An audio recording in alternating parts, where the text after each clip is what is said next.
Caves can be mysterious, breathtaking, and deadly. In today's video, we'll look at two tragedies that unfolded underground, one born from reckless partying in a Cold War bunker, and another from a woman's desperate attempt to save her puppies in a Hawaiian lava tube. And I can already tell you this, not everyone made it out alive. It was August 2020 in Oslo, Norway. The pandemic had just forced bars to close at midnight, leaving young people restless, frustrated, and glued to their phones looking for anything more exciting than sitting at home with Netflix. What they found was a whisper traveling through private chats and closed groups, a simple two-word invitation that felt like a ticket to another world: Rave Cave. Now, this wasn't some cute nickname. The venue was an actual Cold War-era bunker, buried 70 meters, around 229 feet, below the city, deeper than a 20-story building is tall. Imagine a giant concrete cavern, larger than 2 basketball courts, built to withstand bombs and war. For decades, it was sealed off, forgotten, hidden beneath one of Europe's most modern cities. But secrets don't stay buried forever. 3 weeks before that night, someone pried open its wooden covering and started planning. They weren't throwing a small birthday party, no. They wanted hundreds of people, all crammed underground, out of sight from the police and the pandemic rules that banned gatherings over 20. It was marketed like a spy mission.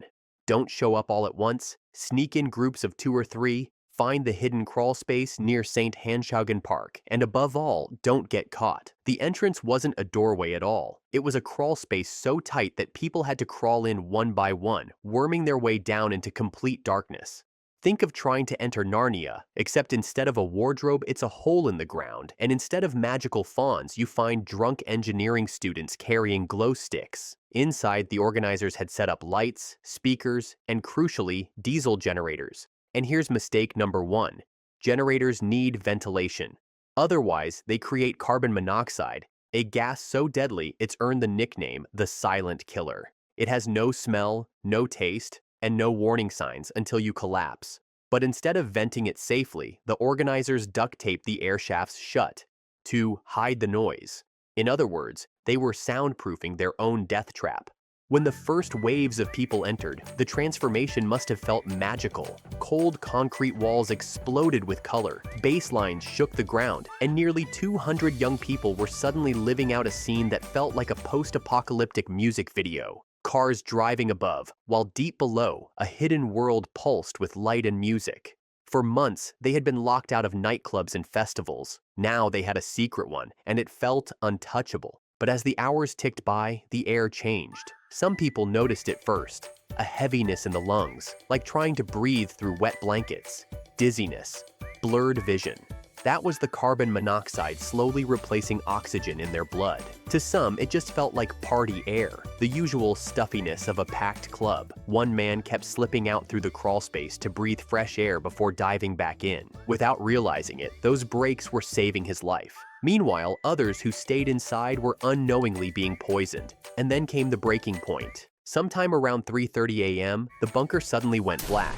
The music stopped, the lights died, and the generator room door was forced open. That's when the gas, which had been building up behind it, flooded out like an invisible tsunami. 3 young men near the door dropped instantly, unconscious. Others rushed to help, only to feel their heads spin, their legs give out, and their vision blur. Imagine trying to save your friends while feeling like you're drowning on dry land. Panic erupted. Almost 200 people scrambled for the exit. But remember, there was only one way out, a crawl space barely big enough for one person at a time. It was chaos, people stumbling in the dark, fainting mid-climb, or collapsing at the bottom of the tunnel while others tripped over them. In an emergency, multiple exits are your lifeline. Here, there was only one bottleneck. Above ground, a patrol of Oslo police officers noticed something strange. Groups of dazed young people wandering the streets, pale and confused, like zombies who had just respawned. When they stopped them, the truth spilled out. There was an underground rave happening directly beneath their feet, and people were in serious danger.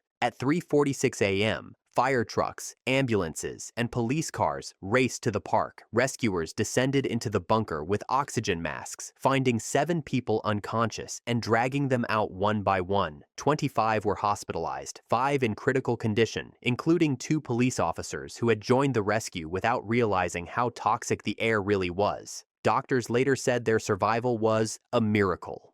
Carbon monoxide levels inside had been high enough to kill in minutes. The oxygen was so depleted that it was barely at survival level. To put it simply, this should have been a mass casualty event. Experts were stunned that nobody died. But here's the haunting part. Police had actually received tip-offs about the illegal rave before it happened. They knew something was being planned in that bunker, yet no action was taken. So the tragedy wasn't just about bad planning inside the cave. It was also about missed chances outside it. In the end, 2 people were charged with trespassing and unauthorized use of the bunker, but many Norwegians felt that wasn't enough. The religious foundation that owned the bunker called it a serious break-in and shrugged off responsibility. Meanwhile, the survivors carried the memory, and in some cases, long-term health effects, of being trapped inside a nightclub that was slowly turning into a gas chamber.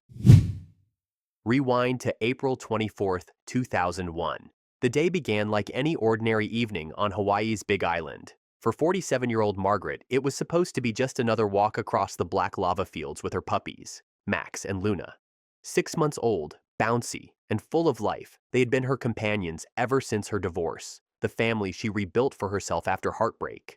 The trail she followed cut across frozen rivers of lava, the kind of alien landscape Hawaii is famous for. But beneath its surface lurked danger, lava tubes, narrow tunnels carved centuries ago by molten rock. Most were obvious, fenced, or marked. Margaret knew the risks, but puppies, of course, didn't. That evening, Max and Luna suddenly bolted. One moment they were trotting happily at her side. The next they were racing off across the jagged terrain, chasing some invisible scent. Margaret called after them. Minutes turned into an hour. Her calls grew hoarse, and worry turned to panic. Then, salvation. A faint whimper, barely audible, drifted up from below her feet. Following the sound, she found a small opening in the lava rock, barely 2 feet wide. When she shone her flashlight inside, her heart clenched. About 15 feet down, on a narrow ledge, the puppies huddled together. Luna was limping. Max pressed against her protectively. They were alive, but completely trapped. Margaret tried everything. She shouted for help, but no one was near. Her phone had no signal. She dangled her belt, but it was far too short. She even tried lowering herself, but the opening was so tight her shoulders barely fit. The puppies whimpered up at her, eyes wide, paws scratching helplessly at the smooth tube walls. Hours passed. Margaret refused to leave them. She lay on her stomach by the hole, whispering encouragement, promising she'd find a way. And then, desperation outweighed caution. She decided to lower herself feet first into the tube, hoping she could inch down far enough to grab them. But the walls were glassy smooth. The shaft was tighter than she had estimated. She lost her grip almost instantly. In one terrifying second, she slipped and slid downward uncontrollably until her body jammed into the rock, wedged upside down. She was now stuck head first, her waist and torso clamped by the walls, her legs trapped above. The puppies were only inches away, close enough for her to touch, but she couldn't move, and she couldn't climb back out. Margaret was trapped through the night. She whispered to Max and Luna, stroked their fur when she could reach, keeping them calm even as her own body began to break down. Because being upside down isn't just uncomfortable, it's physiologically deadly. Her blood drained toward her head, the pressure built in her brain. Her heart struggled to pump against gravity, overworking with every beat. Slowly, oxygen-starved organs began to fail. Margaret grew lightheaded, her voice faint, her body trembling. She was dying from something called inversion trauma, and there was nothing she could do but wait and hope someone would come. At sunrise, hikers stumbled across the scene. They called for help, and soon firefighters and rescue crews swarmed the site. What they found was heartbreaking. Margaret was still alive, barely conscious, her skin dark red, her speech fragmented. She begged them, "Take care of my dogs." The rescue was frantic. Teams brought specialized equipment, rigged ropes, and even consulted experts on site. They tried to widen the opening. They tried to shift her angle.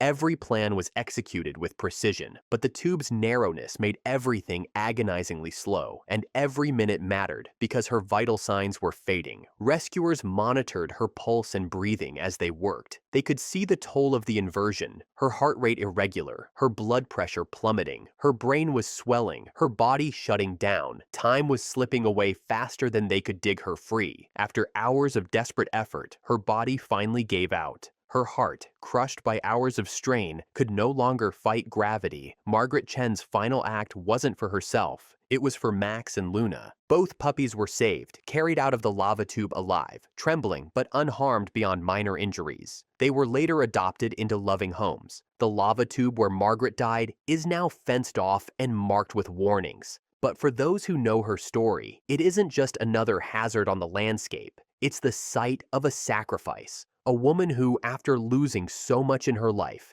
gave absolutely everything she had left to protect the only family she had left.